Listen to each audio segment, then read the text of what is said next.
बदले में चाहो तो तुम मेरे रक्त से भी अपने केस धो सकती हो।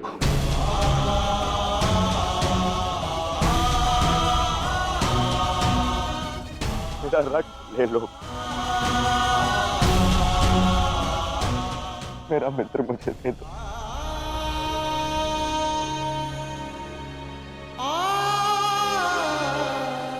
मेरा मित्र जा रहा है, रोक लो उसे।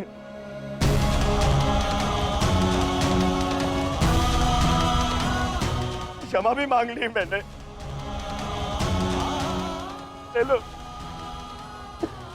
पर मुझे मेरा मित्र लौटा दो।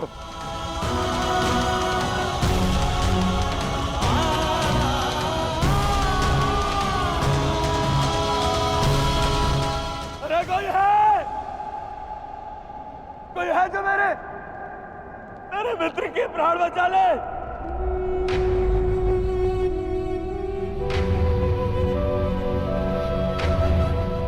हाँ, वासुदेव, मैंने सदा तुम्हें चलिया कहा, परंतु पूरा संसार तुम्हें ईश्वर मानता है ना? तुम यदि सत्य में ईश्वर हो, मुझे मेरे मित्र के प्राण दे।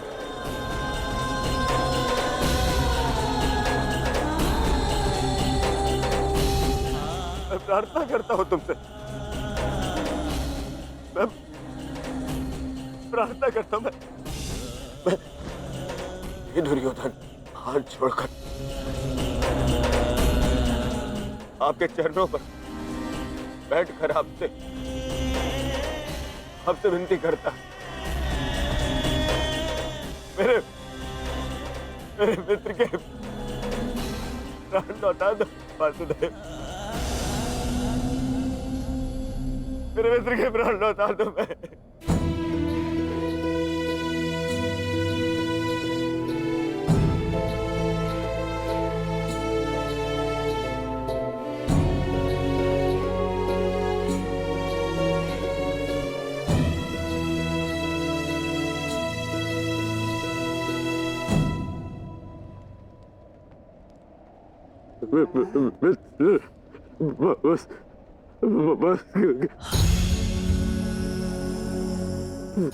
वासुदेव,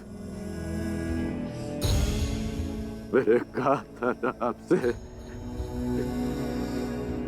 कि मेरा चैन उचित था मेरा चैन।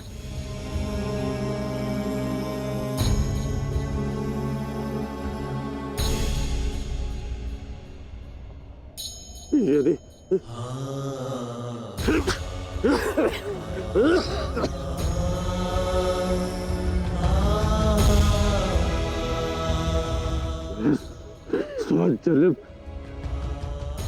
स्वजन्म मिलूंगा ना, तभी यही मेरा चैन होगा। मैं अपने मित्र को ही चुनूंगा।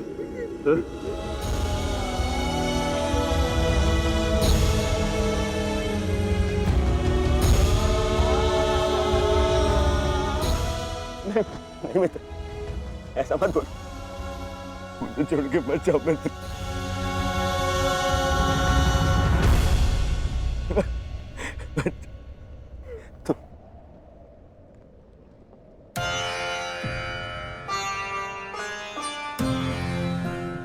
तुमने सदैव मेरा साथ दिया, मुझे अपनाया।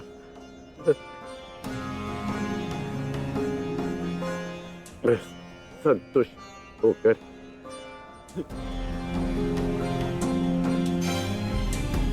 अपने प्राण छोड़ रहा हूँ।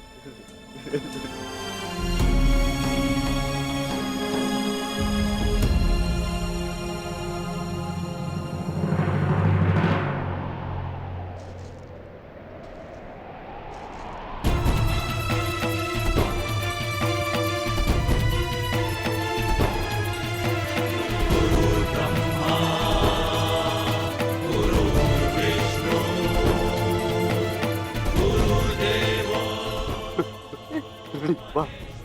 गुरुदेव।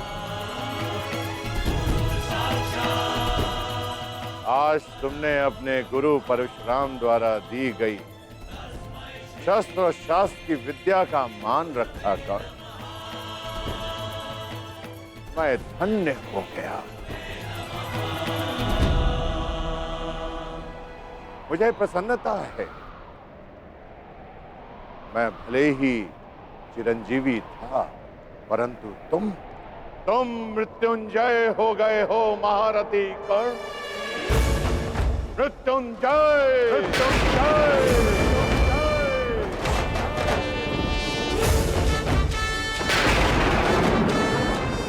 तुम्हारे जैसा सर्वश्रेष्ठ धनुर्धर न कभी इस धरा पर हुआ है और ना ही कभी होगा, ना ही कभी होगा, ना ही कभी होगा।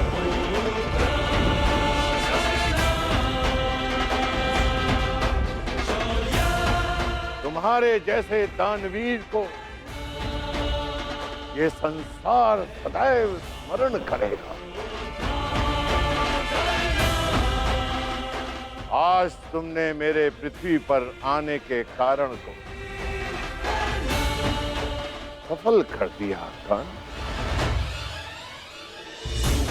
तुमने रणभूमि में कोई भी अस्त्र, कोई भी शस्त्र, कोई भी कवच, कोई भी ढाल अपने सामने सबको निरस्त कर दिया।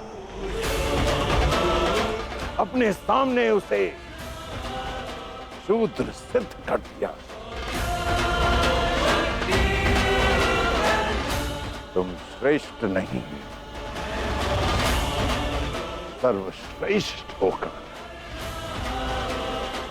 सर्वश्रेष्ठ।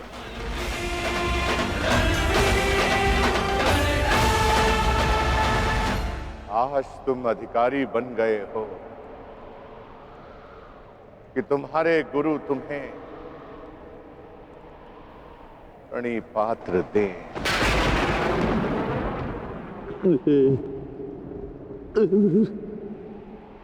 तुम्हारा कल्याण हो।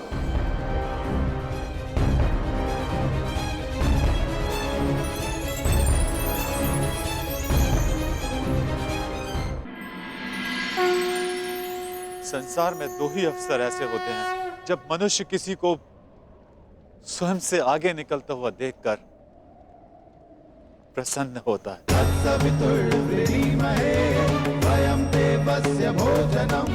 गर्वित होता है। पहला अवसर जब शिष्य गुरु से आगे निकल जाए और दूसरा अवसर जब पुत्र का यश पिता के यश से ऊंचा उठ जाए। आज मेरे पुत्र कर्ण ने अपने पिता सूर्य का तेज कई गुना बढ़ा दिया। मुझे गर्व है कर्ण कि तुम मेरे अंश हो। इस संसार में जब तक मैं रहूंगा तुम्हारे शौर्य का तेज चमकेगा।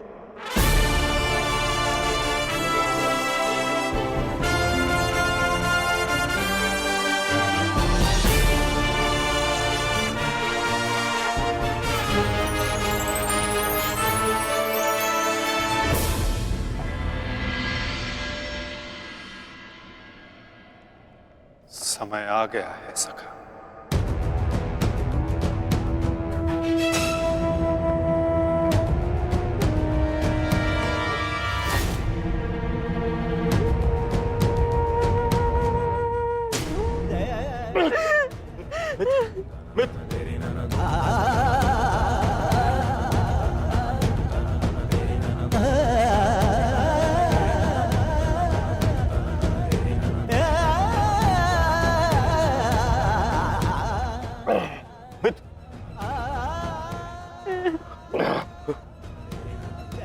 मेरी अंतिम इच्छा पूर्ण करना। परिवर्तन के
दुर्योधन, कदाचित अब तुम्हें आभास हो गया होगा, यह युद्ध अनायास था। अब इस युद्ध को रोक देना चाहिए।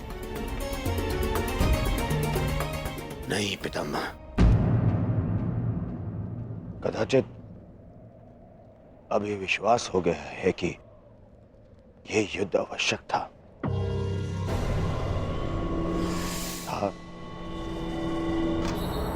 और है भी पितामह। आज आपके वंश का पहला दीपक बुझ गया पितामह।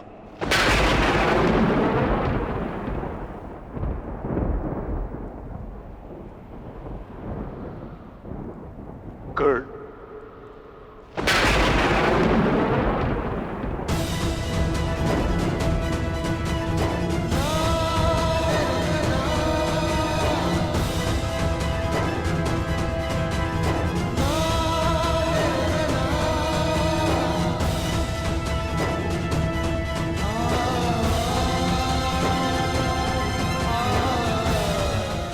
अर्थात आप भी जानते थे कि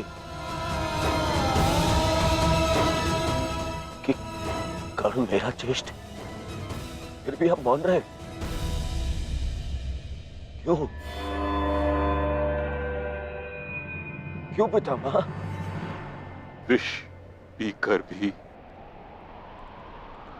जिसके मुख पर मुस्कान हो, उसका भेद खोलकर उसके बलिदान का अपमान नहीं किया जाता पुत्र। मैं कर्ण के बलिदान का अपमान कैसे करता? इसी कारण अपने रहते मैंने उसे युद्ध से दूर रखा। मैं नहीं चाहता था कि एक भाई दूसरे भाई को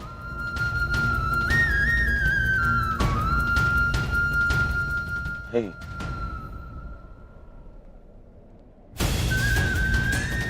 ना आप समझे, ना माता कुंती समझे और ना ही वासुदेव।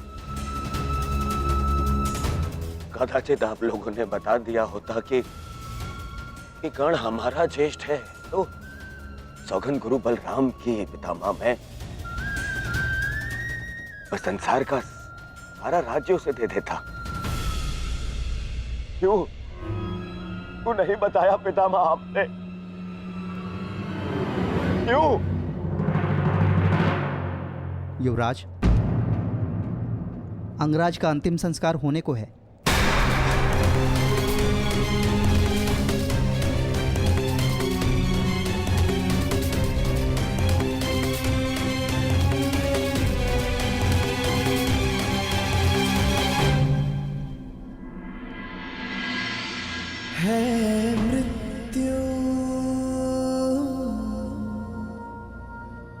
तैयार यदि तुम आने को, प्रसन्न मुख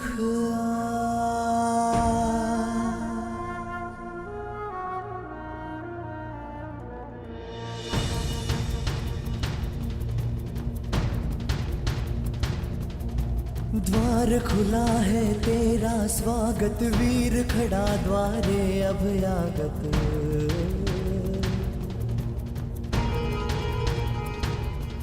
बाहें फैला के मुस्कुरा के करता अपने अतिथि का स्वागत।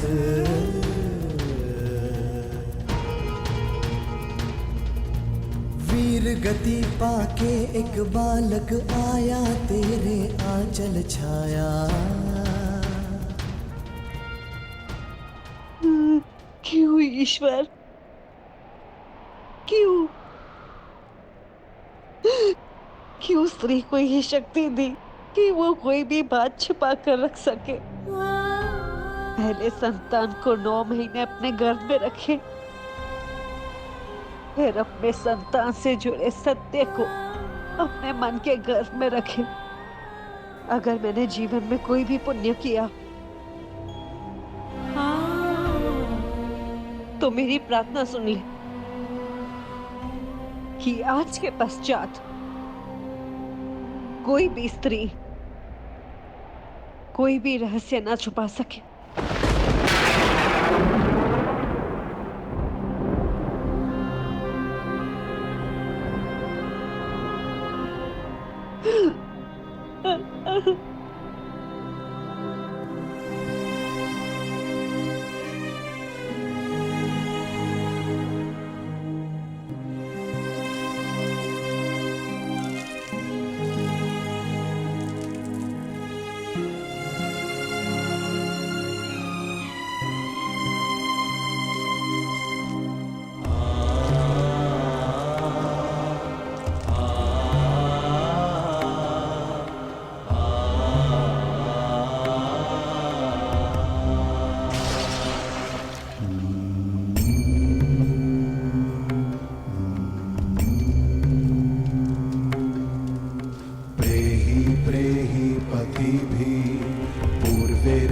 यत्रा ना पूर्वे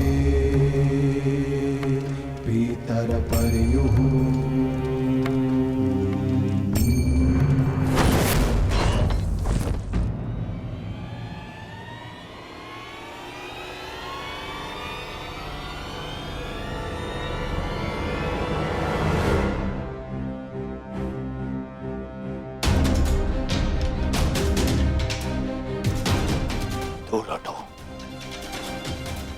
दूर हटो मेरे मित्र के देह से।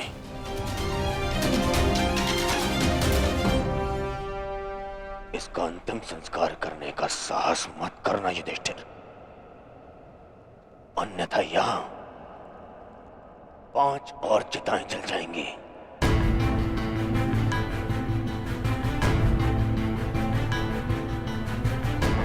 किस अधिकार से, किस अधिकार से तुम इसका अंतिम संस्कार कर रहे हो? कौन लगता कौन है तुम्हारा? कुछ क्षण पहले पता चला कि इसका और तुम्हारा रक्त एक है, तो तुम्हें अधिकार मिल गया कि तुम इसका अंतिम संस्कार कर दोगे। नहीं नहीं युधिष्ठिर,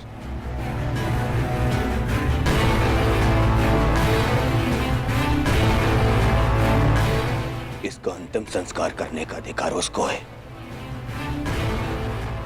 जिसके लिए इसने अंतिम सांसें ली, और वो मैं हूं।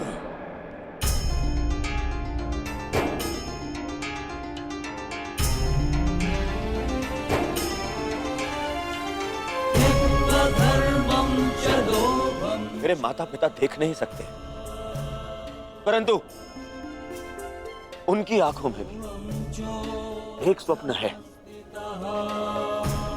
स्वप्न है कि उनकी चिता को उनका ज्येष्ठ पुत्र अग्नि दे। अब कर्ण के जाने के पश्चात मैं ये नहीं जानता कि मैं अपने माता पिता को अग्नि दूंगा या मेरे पिता मुझे विदा करेंगे। अग्नि वो देता है जिसके चले जाने के पश्चात वो अनाथ हो जाए।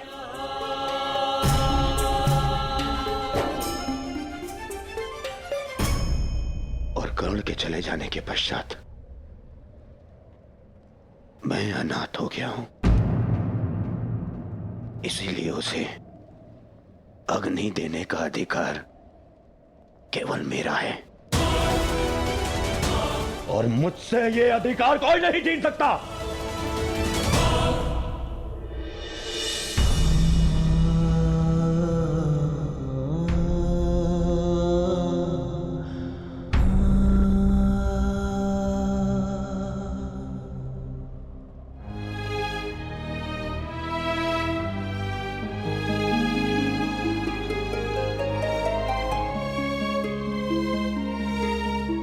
जब से संसार को समझा है तब से तुमने मेरा साथ दिया है मित्र, मैं भी तुम्हारा साथ दूंगा। हम बहुत शीघ्र मिलेंगे, सुन रहे हो कर्ण? इतनी आसानी से मुझसे पीछा छुड़ाने नहीं दूंगा तुम्हें। इतनी सरलता से नहीं।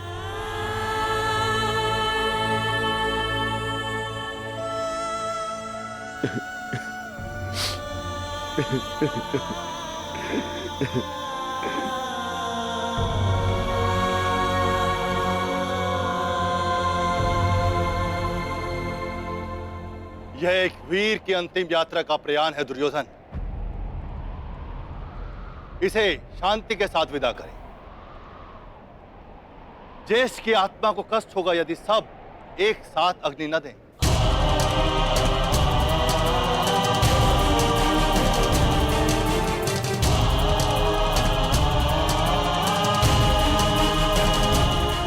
ठीक है महर्षि, अपने मित्र की शांति के लिए मुझे यह भी स्वीकार है।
गांधारी पुत्र कर्ण मित्र दुर्योधन अपने मित्र के चिता की सौगंध खाता हूं कि मैं अपने मित्र की मृत्यु का प्रतिशोध लूंगा।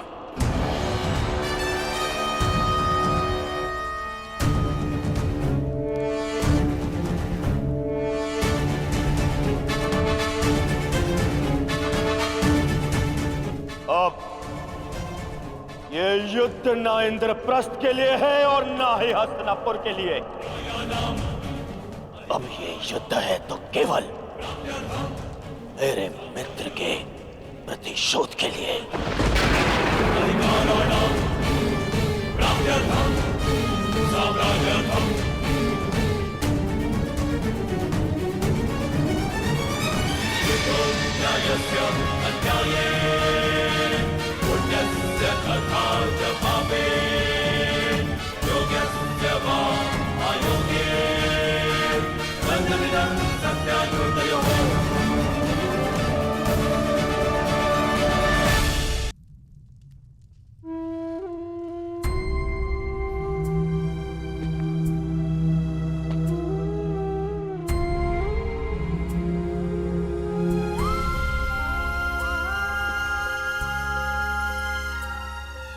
सब समाप्त हो गया माता, सब कुछ।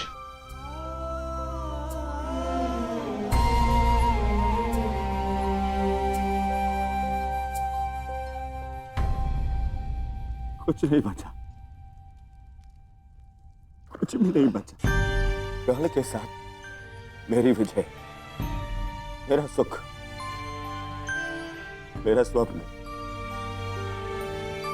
सबका अंत हो गया। मां मुझे क्षमा कर दीजिए, मैं आपके पुत्रों की रक्षा नहीं कर पाया, परंतु मां मेरे 100 भाई मारे गए, 99 वो जो आपके गर्भ से जन्मे,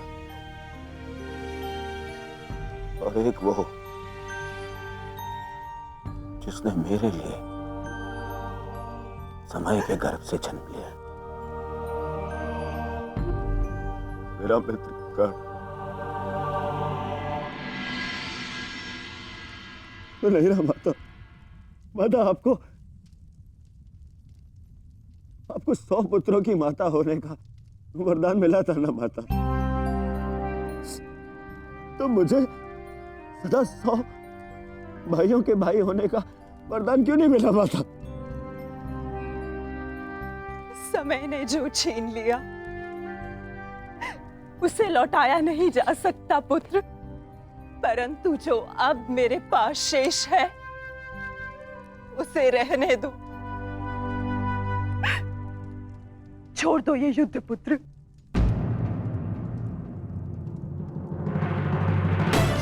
नहीं नहीं नहीं माता,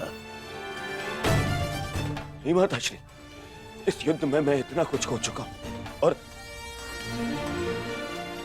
कुछ पाने की इच्छा भी शेष नहीं। अब यदि कुछ शेष है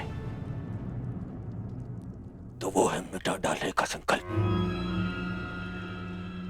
उन पांडवों को मिटा डालने का संकल्प। अब ये युद्ध नहीं रुकेगा। अब या तो आपका पुत्र जीवित रहेगा और या फिर वो पांडव।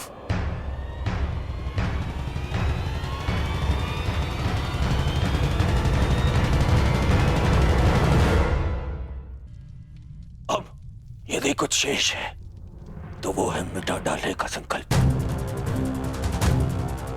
उन पांडवों को मिटा डालने का संकल्प। अब या तो आपका पुत्र जीवित रहेगा और या फिर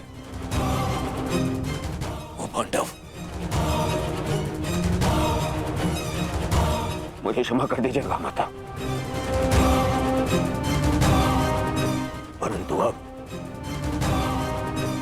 अब ये युद्ध नहीं रुकेगा, नहीं रुकेगा ये युद्ध।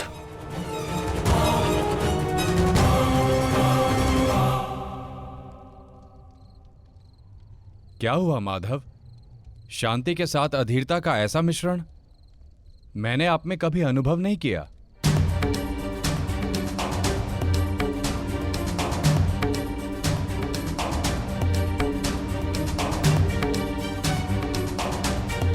मौन क्यों है माधव?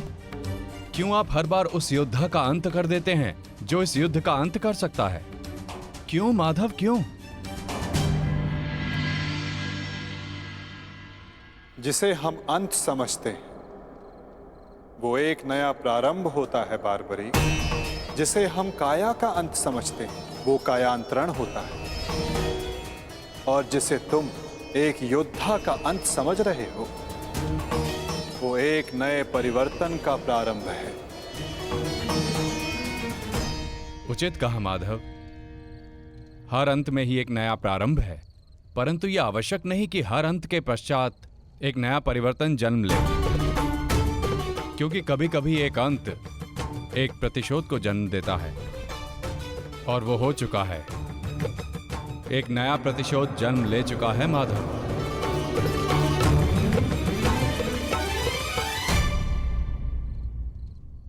नहीं जानती थी, नहीं जानती थी मैं कि 100 पुत्रों की माता होने के गर्व के पश्चात 100 संतानों के वध का दुख भी सहना होगा। यही प्रश्न मेरे मन में बार बार उत्पन्न होता है गांधारी। जब महादेव ने तुम्हें स्वयं शतपुत्रवती बनने का वरदान दिया है, तो क्यों वही एक एक करके हमारे पुत्रों को निगल रहे हैं?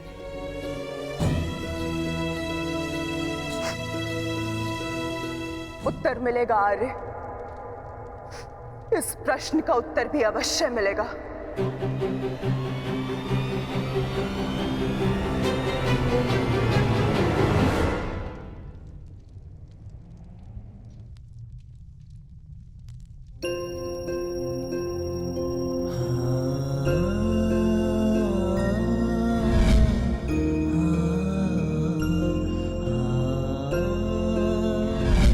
ये श्राप मुझे क्यों नहीं मिला कि मैं युद्ध में बाण चलाना भूल जाऊं।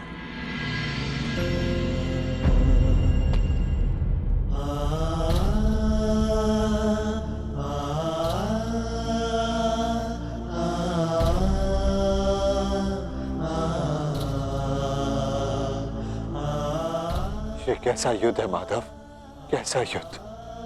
न्याय के लिए हमने अपने ही ज्येष्ठ का रक्त बहा दिया, और क्या बलिदान मांग रहा है ये महायुद्ध हमसे। कब होगा इस महाविनाश का अंत माधव, कब होगा। माधव, कुछ समझ नहीं आ रहा। धर्म और वचन का पालन करते करते ये हमसे क्या अधर्म हो गया। मैं तुम सबके मन की इस व्याकुलता को समझ सकता हूं।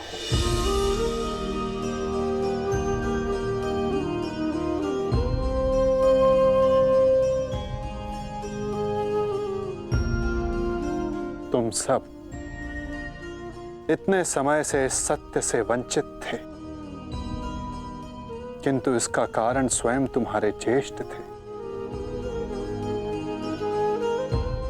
और जब सत्य समक्ष आया तो बहुत विलंब हो चुका था।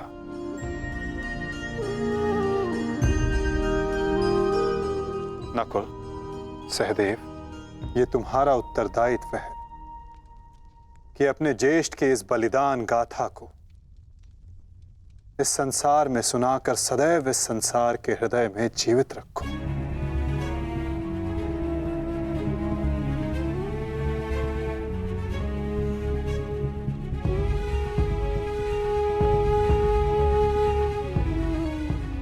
पार्थ, तुम्हारे ज्येष्ठ अंगराज कर्ण सदैव इस युद्ध के प्रारंभ से पूर्व अपना अंत जानते थे। वो इस युद्ध का परिणाम भी जानते थे पार्थ।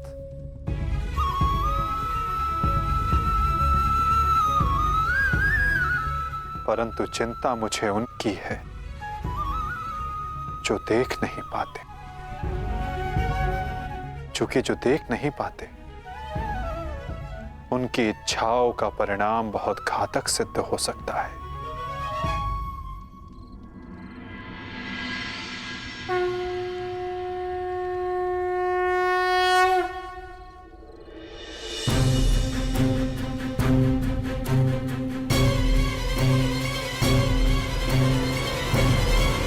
रुक जाओ बहना, नहीं बहना,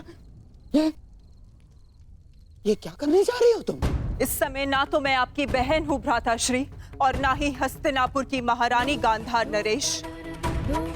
इस समय मैं एक माता हूँ, एक माता जिसे महादेव से उत्तर चाहिए उसके साथ हुए अन्याय का।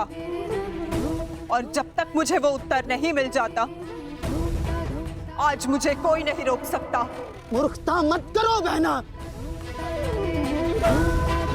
हमारी इस भांति अग्नि को आलिंगन देने से कुछ नहीं मिलेगा। इससे पूर्व मेरे आलिंगन में आने को शेष मेरा अंतिम पुत्र भी काल के गाल में समा जाए, महादेव को मेरे प्रश्न का उत्तर देना ही पड़ेगा।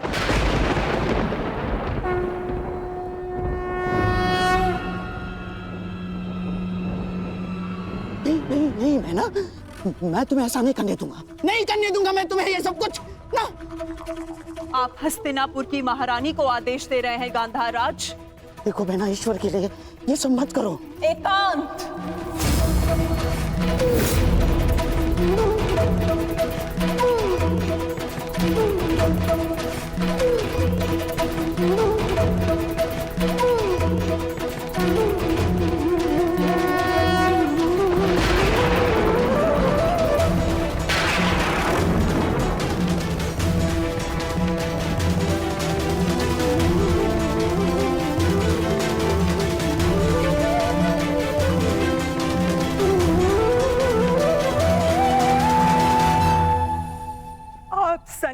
के देव है ना महादेव,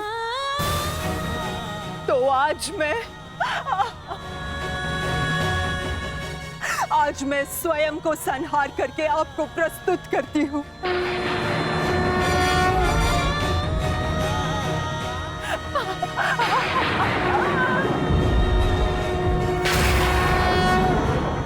आपने मुझे शतपुत्रवती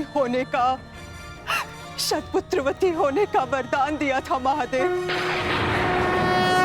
परंतु आज मैं आपसे ये जानना चाहती हूँ, क्यों आपने मेरा जीवन अभिशाप बना डाला महादेव?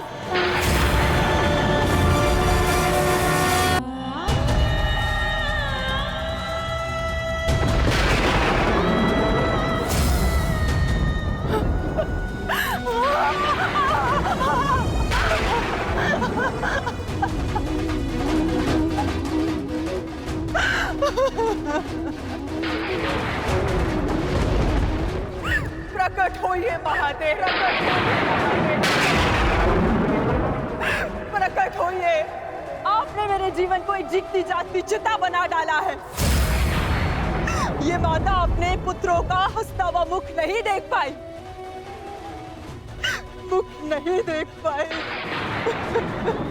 परंतु उनकी चिताओं की अग्नि को अनुभव किया है महादेव। या तो आप अपने उत्तर से मेरे मन को शीतलता दीजिए, अन्यथा मुझे जीते जागते जल जाने दीजिए।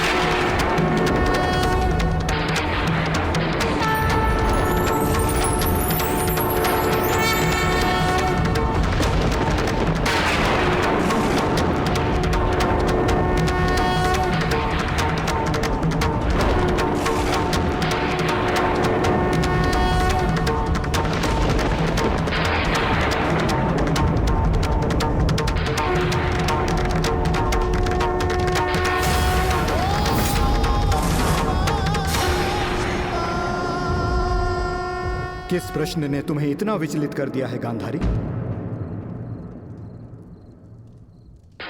अन्याय ने मुझे विचलित किया है महादेव, वो अन्याय जो आपने मेरे साथ किया। मेरे 100 पुत्रों के वरदान को 100 पुत्रों के नाश के अभिशाप में बदल दिया है उन पांडवों ने। बोलिए महादेव, बोलिए, ये कैसी नीति है आपकी? ये तो नियति है गांधारी। हर एक के जन्म के साथ उसकी मृत्यु निर्धारित होती है। उसे लेके मनुष्य विचलित हो सकता है, परंतु ना ही ये अन्याय है और ना ही प्रतिशोध का कारण। नहीं महादेव, मैं ना तो यहाँ प्रतिशोध के लिए आई हूँ और ना ही प्रतिकार के लिए।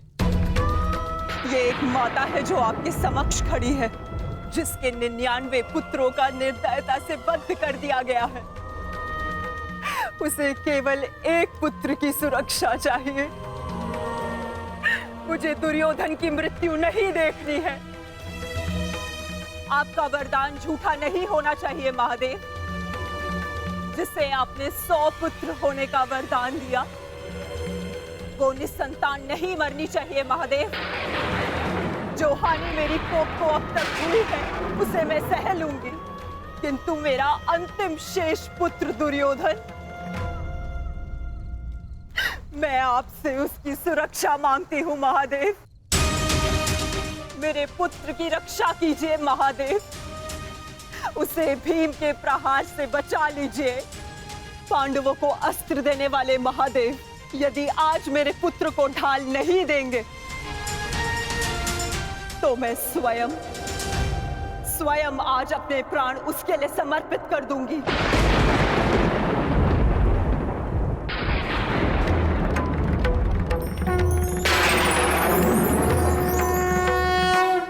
तुमने अपने पुत्र के साथ अन्याय किया है गांधारी।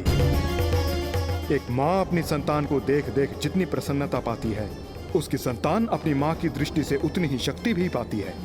परंतु मैं कुछ समझी नहीं महादेव। तुम्हारे पुत्र की सुरक्षा अब तुम्हारे हाथ है गांधारी। वर्षों से आंखें बंद करके जो तप अर्जित किया है उसका प्रयोग करो। तुम्हारी दृष्टि तुम्हारे पुत्र के शरीर को वज्र का बना देगी।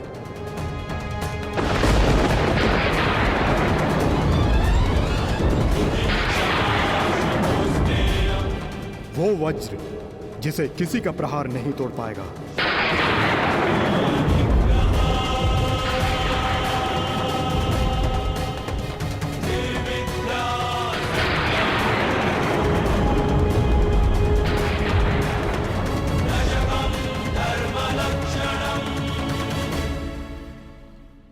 ये आपने क्या कर दिया महादेव?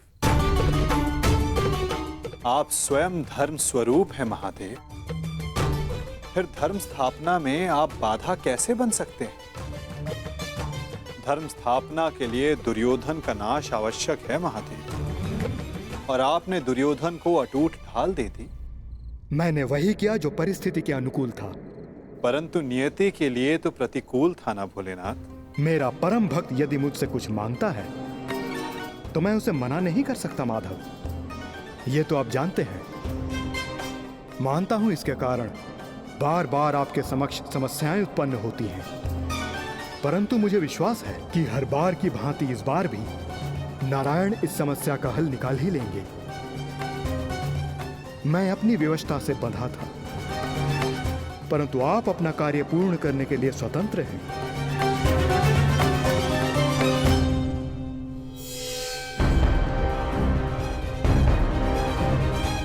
नियति के अनुकूल पर नीति के प्रतिकूल।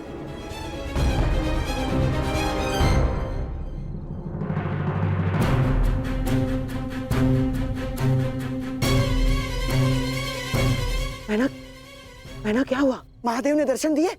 बहना बता। गांधारी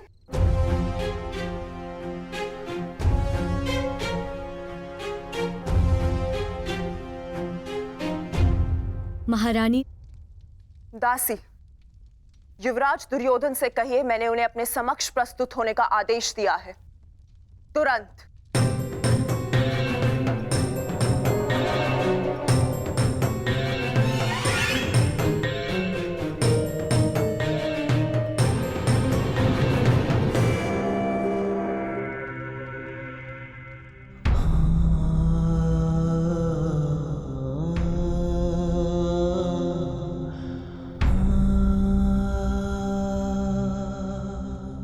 तुम्हारी मृत्यु का प्रतिकार मैं एक एक से लूंगा मित्र,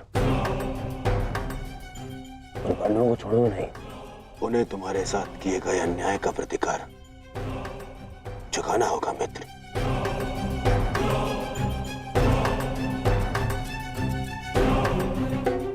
युवराज दुर्योधन, मैं मद्राज आज तक किसी के सामने नहीं झुका, परंतु आज मैं अपना सर झुकाकर अपनी भूल को स्वीकार करने आया हूं।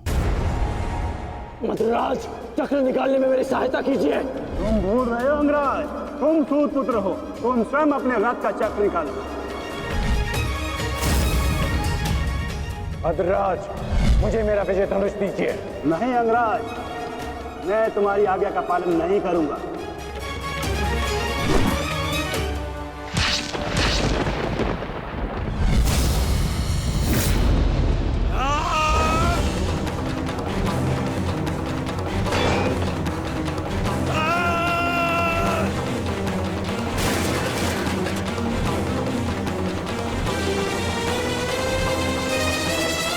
लज्जा नहीं आती है आपको? जिस कर्म को करने के पश्चात मृत्यु मांगनी चाहिए, उसके लिए क्षमा मांग रहे हैं आप। ऐसे कर्म को करने के पश्चात आपका साहस कैसे हुआ मुझसे क्षमा मांगने के लिए? चक्ररथ को निकालने में सहायता की होती, विकर्ण को उसका विजय धनुष दे दिया होता, तो आज एक धनुर्धारी मरता, परंतु वो कर्ण नहीं अर्जुन होता। आपने अपनी व्यक्तिगत शत्रुता मिटाने के लिए एक योद्धा के कर्तव्य से विश्वासघात किया। मन तो करता है कि वध कर दूं आपको। और आप जानते हैं क्या मद्रराज, ये आपका झुका हुआ सर, ये आपके लिए सबसे बड़ा दंड है।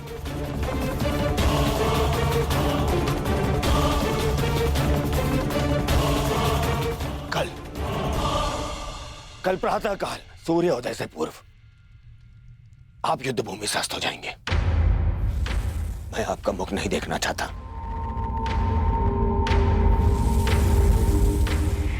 मैं कर्ण की मृत्यु का प्रतिशोध लेना चाहता हूं युवराज।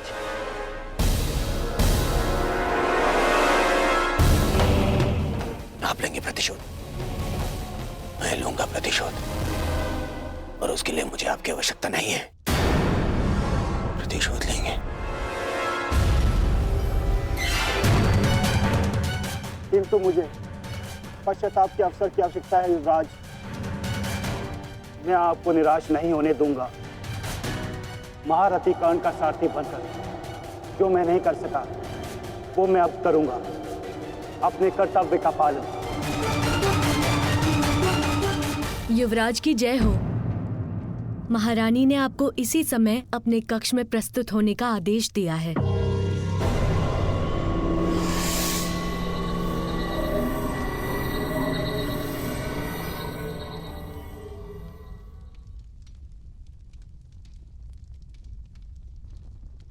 पिताश्री, माता ने यूं अचानक मुझे स्मरण क्यों किया? इस समय एक माता केवल अपने पुत्र से बात करना चाहती है पुत्र। इसके अतिरिक्त मुझे कुछ ज्ञात नहीं।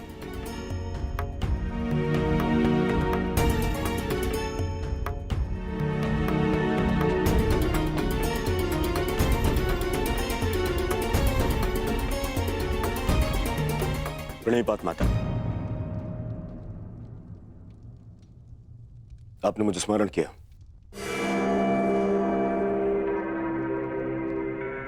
हाँ पुत्र, स्मरण किया, क्योंकि मैं तुम्हारा मरण नहीं देख सकती। संपूर्ण जीवन तुम्हें केवल एक ही पीड़ा थी ना, कि तुम्हारी माता ने तुम्हें एक बार भी नहीं देखा। स्मरण है दुर्योधन, युद्ध प्रारंभ होने से पूर्व तुमने कहा था, युद्ध से पूर्व एक बार, बस एक बार मुझे अपनी दृष्टि से देख लीजिए माता। आज मैं अपनी और तुम्हारी इच्छा पूर्ण करना चाहती हूँ दुर्योधन। आज मैं तुम्हें देखना चाहती हूँ पुत्र। सच माता,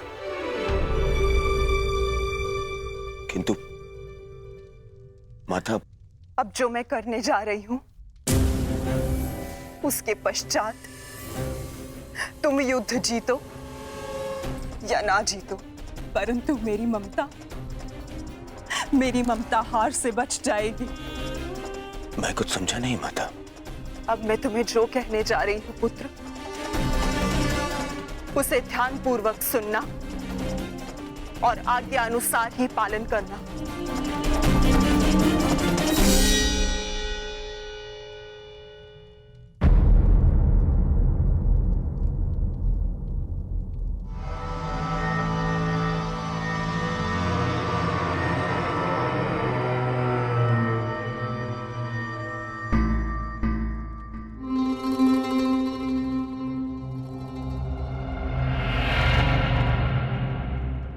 दुर्योधन, क्या हुआ? क्या कहा गांधारी ने? और उसने तुम्हें क्यों बुलाया था? गंगा स्नान के लिए जाना है मामाश्री। गंगा स्नान? किंतु क्यों दुर्योधन? देखो दुर्योधन, तुम अपने मामा को कुछ नहीं बताओगे? हैं? ये स्नान, ये क्या है सब कुछ? माता के आदेश का पालन करने के लिए किंतु परंतु नहीं पूछते मामाश्री। मैं भी तुम्हारे साथ चलता हूं।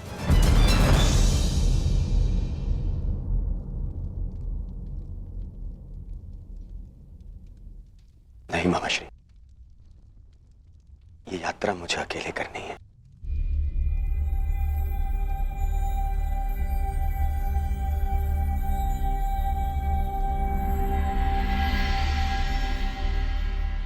आइए आप सब भोजन ग्रहण कर लीजिए। किन हाथों से भोजन ग्रहण करें पांचाली?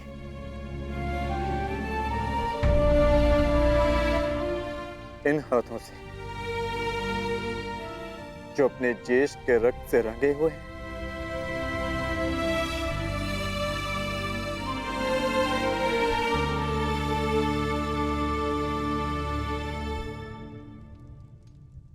जाओ पार्थ, जाकर विश्राम कर लो।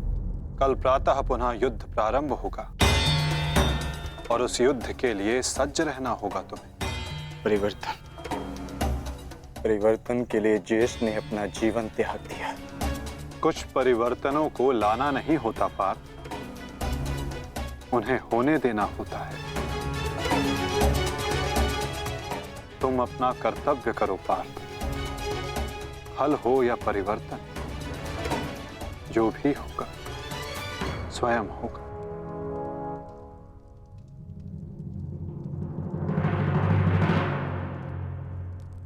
आप कहां जा रहे हैं माधव? कुछ परिवर्तन ऐसे होते हैं पार्थ जिनमें सहायता करना धर्म होता है और कुछ ऐसे जिनमें बाधा डालना आवश्यक। मैं समझा नहीं माधव। समझने की आवश्यकता भी नहीं है पार्थ।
मैं यहां से चलकर जाऊंगा। क्षमा करना युवराज, किंतु माताश्री का आदेश है। मुझे पूर्णतः निर्वस्त्र होकर उनके समीप जाना है। परंतु यहां से महल तक का मार्ग बहुत लंबा है प्रभु। आपको कुछ पहनना होगा। अगर प्रजा की दृष्टि में आए तो राजवंश उपहास का भाजन बनेगा।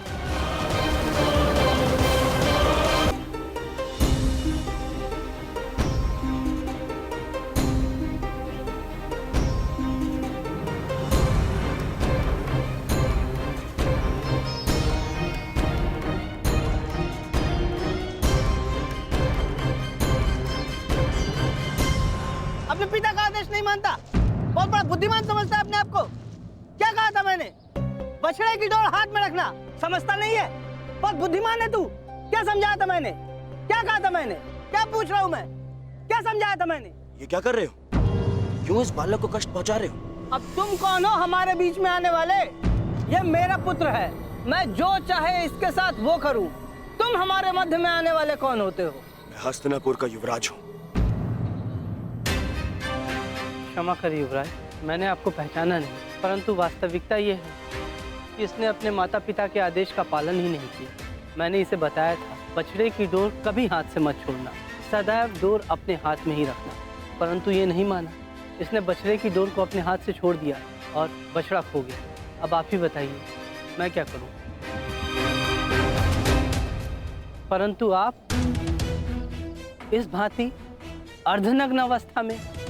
मेरी माता का आदेश है। देख, सीख इनसे कुछ। हस्तिनापुर के युवराज होते हुए भी अपने माता पिता के आदेश का अक्षरशः पालन करते हैं। धन्य हैं आप युवराज। माता पिता के आदेश का अक्षरशः पालन करना, माता पिता ने जो भी कहा है, जैसा भी कहा है, उस कार्य को उसी अनुरूप करना कोई आपसे सीखे युवराज। पुत्र, तुम्हारे पिता उचित कह रहे हैं। तुम्हें अपने माता पिता की बात माननी चाहिए।